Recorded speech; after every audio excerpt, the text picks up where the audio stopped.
बिस्मिल्लाह अर्रहमान अर्रहीम। अस्सलामु अलैकुम नाजरीन, शिर्क क्या है? शिर्क की इब्तिदा कब, क्यों और कैसे हुई? दुनिया की पहली मुशरिक कौम कौन सी थी? पहली मुशरिक कौम का अंजाम क्या हुआ था? यही हमारी आज की वीडियो का मौजू होगा। मगर वीडियो में आगे बढ़ने से पहले अगर आप हमारे चैनल पर नए हैं तो बराए मेहरबानी हमारा चैनल info@adil सब्सक्राइब करें, जहां आपको बिलखुसूस इस्लामिक हिस्ट्री और बिलुमूम दुनिया भर की मुनफरिद मालूमात पर मबनी वीडियोस मिलती रहेंगी। नाजरीन, शिर्क तौहीद की मुखालिफत और जिद का नाम है। ऐसी कुव्वत, कुदरत, मलका, सिफ्त और खासा जो अल्लाह रब्बुल इज्जत के लिए ही खास है, उसे अल्लाह ताला के सिवा किसी और के लिए साबित करना शिर्क कहलाता है।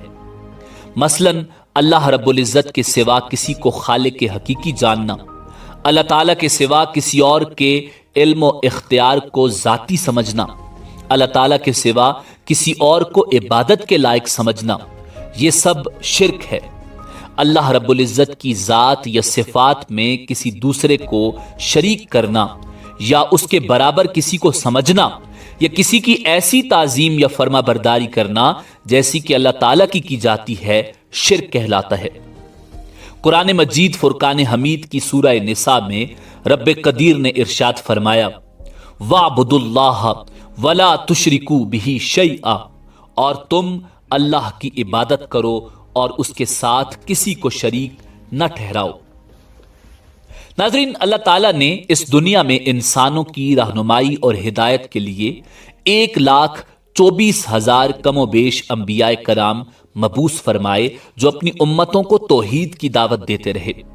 अल्लाह सुब्हानहू व तआला ने तमाम पैगंबरों के जरिए बनी नौ इंसान को जो सबसे पहला पैगाम भेजा वो ला इलाहा इल्लल्लाह है, जिसका मतलब है अल्लाह के सिवा कोई इबादत के लायक नहीं।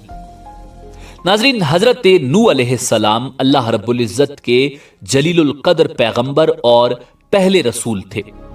कौम नूह पहली कौम थी जिसने शिर्क की इब्तिदा की, और वाकया कुछ यूं है कि कौम नूह में चंद लोग नेक थे जिनके नाम वद, सुवा, यगूथ और यऊक और नसर थे।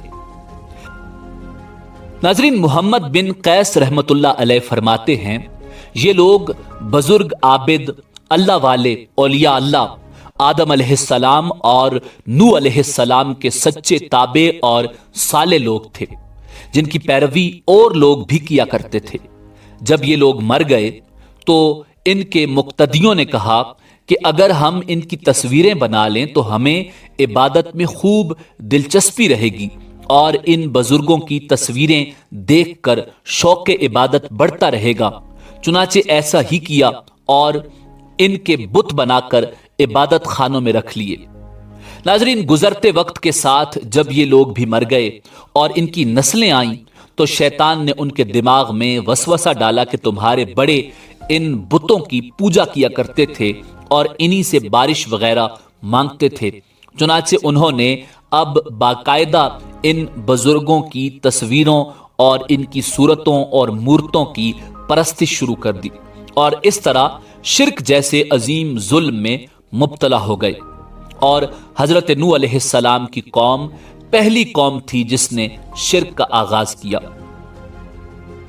नाजरीन, सही बुखारी की हदीस नंबर 4920 में इब्ने अब्बास रजी अल्लाह ताला अन्हो की तफसीर में इब्ने अब्बास रजी अल्लाह ताला अन्हो ने कहा, ये नूह अलैहिस्सलाम की कौम के नेक व साले आदमियों के नाम हैं, और जब ये लोग फोत हो गए तो शैतान ने उनकी कौम के दिलों में डाला कि वो उनकी तस्वीर अपनी बैठक यानी बैठने वाली जगहों में लगाएं जहां उनके बड़े लोग बैठते थे, और वो उनको नाम भी उन्हीं के दें।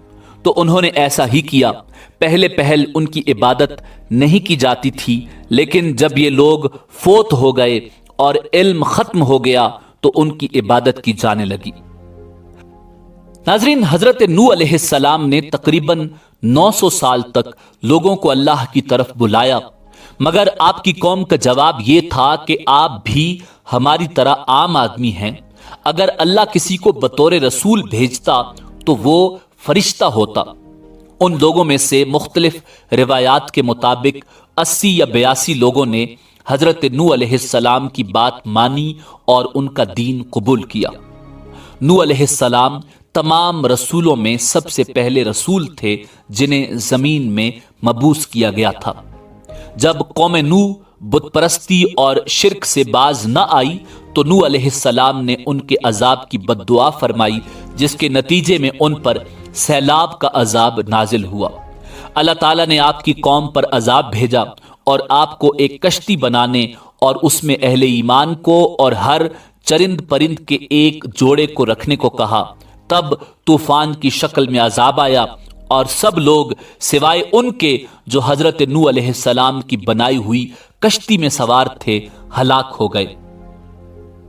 ناظرین، دنیا کی یہ پہلی مشرک قوم حضرت نوح علیہ السلام کی تذلیل اور تحقیر کرتی رہی اور قسم قسم کی اذیتوں اور تکلیفوں سے آپ کو ستاتی رہی، یہاں تک کہ کئی بار ان ظالموں نے آپ کو اس قدر زد و کوب کیا کہ آپ کو مردہ خیال کر کے کپڑوں میں لپیٹ کر مکان میں ڈال دیا، مگر آپ پھر مکان سے نکل کر دین کی تبلیغ فرمانے لگے۔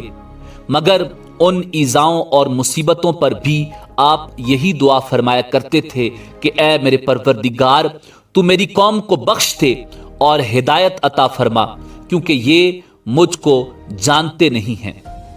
حضرت نوح علیہ السلام کی تبلیغ کے جواب میں قوم نے سرکشی کا مظاہرہ کیا، آپ علیہ السلام کو جھوٹا قرار دیا، توحید کو ماننے اور شرک کو چھوڑنے سے انکار کر دیا، اور اس کے علاوہ دھمکی دی کہ اگر تم اپنے واعظ و نصیحت اور دین کی دعوت سے باز نہ آئے تو ہم پتھر مار کر تمہیں قتل کر دیں گے۔ اس انکار و تکذیب اور دھمکیوں کے ساتھ آپ علیہ السلام کی شان میں گستاخانہ جملے بھی کہنے لگے کہ معاذ اللہ، یہ پاگل ہے، یہاں تک کہ ایک دن یہ وحی نازل ہو گئی کہ اے نوح، اب تک جو لوگ مومن ہو چکے ہیں ان کے سوا اور دوسرے لوگ کبھی ہرگز ایمان نہیں لائیں گے۔ اس کے بعد آپ اپنی قوم کے ایمان لانے سے نا امید ہو گئے اور آپ نے اس قوم کی ہلاکت کے لیے بد دعا فرمائی۔ ناظرین، روایات کے مطابق حضرت نوح علیہ السلام کی کشتی میں آپ کے اہل خانہ کے 7 افراد تھے، اور وہ لوگ جو حضرت نوح علیہ السلام پر ایمان لائے ان کی تعداد 80 یا 82 تھی۔ صحیح تعداد اللہ تعالیٰ ہی جانتا ہے۔ جب حضرت نوح علیہ السلام کی قوم پر عذاب آیا تو آسمان سے زبردست بارش برسی اور لگاتار 40 دن تک رات اور دن بارش برستی رہی۔ پانی پہاڑوں سے اونچا ہو گیا، یہاں تک کہ ہر چیز اس میں ڈوب گئی۔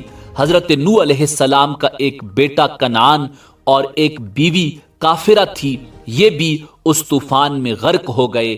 اللہ پاک ہمیں اپنے آقا کریم صلی اللہ علیہ وآلہ وسلم کی تعلیمات کے مطابق زندگی بسر کرنے کی توفیق عطا فرمائے۔